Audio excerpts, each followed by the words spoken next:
Bonjour à tous, alors aujourd'hui je vous propose le calcul d'une dérivée énième, ou plutôt de dérivée énième, hein, avec une fonction ici rationnelle, définie donc sur, sur r privé de moins 1, d'expression donc 1 sur x carré moins 1. Alors comment on va faire?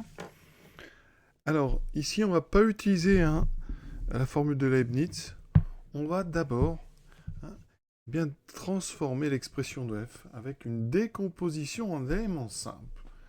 Alors ici, f de x, vous avez un dénominateur qui est x carré moins 1. Donc, si on factorise, ça fait x moins 1 fois x plus 1. Donc, on a ici deux pôles simples qui sont 1 et moins 1. On va donc écrire f de x sous la forme donc a sur x moins 1 plus b sur x plus 1.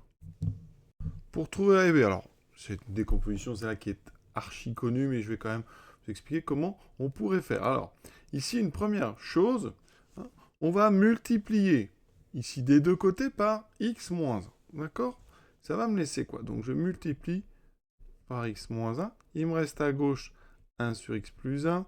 Et à droite, il va me rester donc a plus b fois donc ici x moins 1 sur x plus 1. D'accord? J'ai multiplié par x moins 1. Et maintenant, eh bien, on va ici faire tendre x vers 1 ou remplacer x par 1.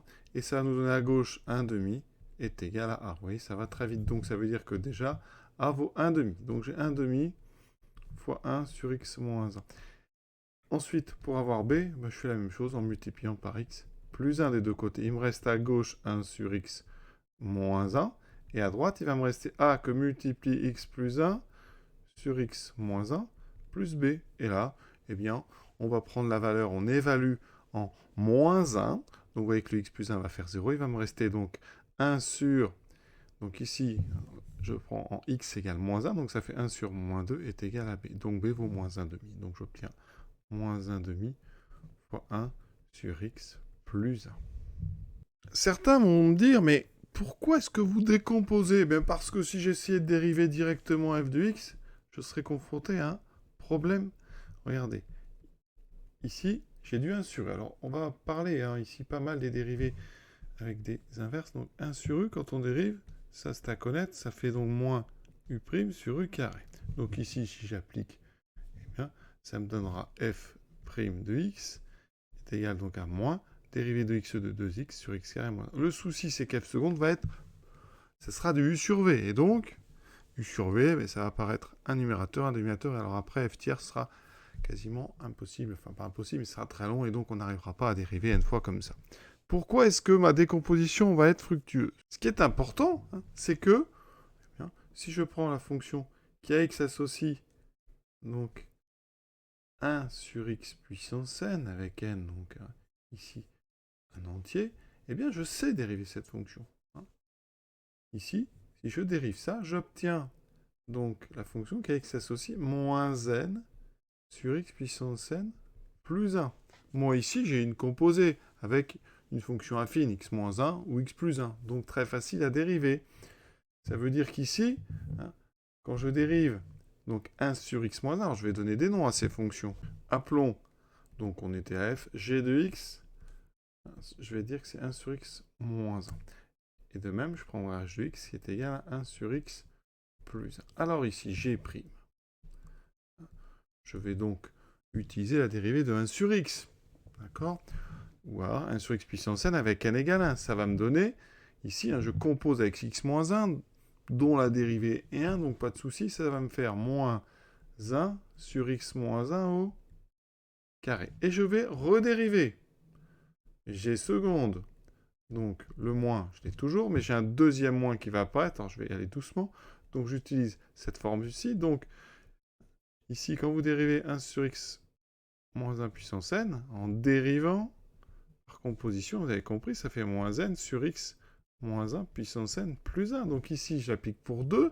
J'ai donc un nouveau moins. J'ai un 2 qui va apparaître en haut. Et dessous, j'ai x moins 1 puissance 3. Si je fais g tierce,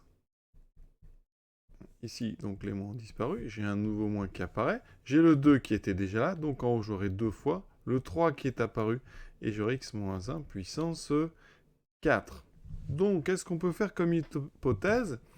Eh bien, que la dérivée nème, alors regardez, donc dessous, on a x moins 1 à la puissance, alors là j'ai 4, alors je dérive 3 fois, ici j'ai 3, alors j'ai dérivé 2 fois, donc on imagine qu'on a une puissance ici n plus 1. Ensuite, en haut, on a 2, alors qu'on a dérivé 2 fois. On a 2 fois 3, alors qu'on a dérivé 3 fois. Donc après, on aura 2 fois 3 fois 4. Et ça, c'est donc n factoriel. Donc en haut, on va placer n factoriel. Et le moins, alors vous avez un moins un coup sur 2 quand on a les dérivées impaires. Donc ici, on imagine qu'on a moins 1 puissance n. Voilà. Alors ça, on va quand même le démontrer par récurrence. Et voilà ce qu'on peut dire. Donc ici, par récurrence, donc pour n égale 0, effectivement, si je remplace, alors 0 factoriel, je rappelle que ça fait 1, moins 1 puissance 0, ça fait 1, et x moins 1 puissance 0 plus 1, ça fait x moins 1. Donc effectivement, hein, g0 de x, c'est bien égal à la formule, hein, voilà, sur x moins 1 puissance 0 plus 1. Donc la formule est vraie pour n égale 0. Maintenant, hérédité. On suppose que, donc pour n appartenant à grand n, on suppose que la dérivée énième, c'est donc moins 1 puissance n factoriel sur x moins 1 puissance n plus 1. Je dérive. Ça veut dire que la dérivée, donc ça sera la dérivée n plus unième de g.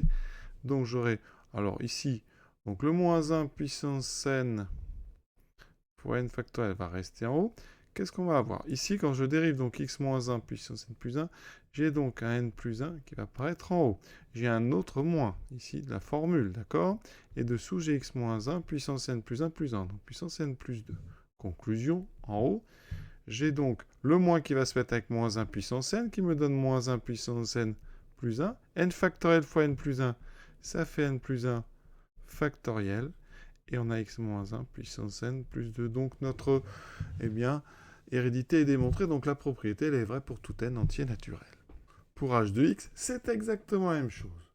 Donc, on peut démontrer que la dérivée énième de h, alors toujours sur r privé de moins 1, ici, ça sera donc moins 1 puissance n factoriel sur x plus 1, c'est la seule différence, puissance n plus 1. Et donc, conclusion, pour tout n appartenant à grand N, la dérivée énième de f, ici, ça sera donc 1 demi, donc multiplié par moins 1 puissance n factoriel sur x moins 1 puissance n plus 1, moins 1 demi, fois la dérivée énième de h, donc moins 1 puissance n factoriel sur x plus 1 puissance n plus 1. Donc, on va mettre ça un petit peu en forme. En facteur, on peut mettre 1 demi, donc fois moins 1 puissance n factoriel. Et ici, on a 1 sur x moins 1 puissance n plus 1, moins 1 sur x plus 1 puissance n plus 1. Et on a terminé cet exercice. Voilà, je vous souhaite une bonne fin de journée à tous et à bientôt.